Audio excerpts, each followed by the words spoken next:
আজকে আমি চলে আসলাম মাছ মারবো। আছে কলার ডাগা দিয়ে জোড়া লাগিয়ে সব বান দিয়ে একটি বেড়ে সিস্টেম করেছি, অনেক লম্বা করেছি। এটা দিয়ে জাল যেভাবে টানে এইভাবে টানতেছি, এই যে দেখেন, শেষ পর্যন্ত দেখলে বুঝবেন। এগুলো দিয়ে মাছ মারা যায়, সিলবিলি মাছ, সিলবিলি আর হলো চান্দা মাছ আসে এগুলো দিয়ে। শেষ পর্যন্ত দেখলে বুঝতে পারবেন। দেখেন, ঠেলা জাল দিছি, টানতে টানতে এই যে টানতে টানতে একবারে নিকটে চলে আসবো, তখন সব মাছ ঠেলা জালের মধ্যে চলে আসবে।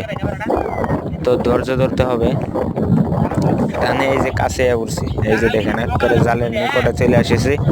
এখন দেখবেন কিভাবে মাছ জালের মধ্যে যায়।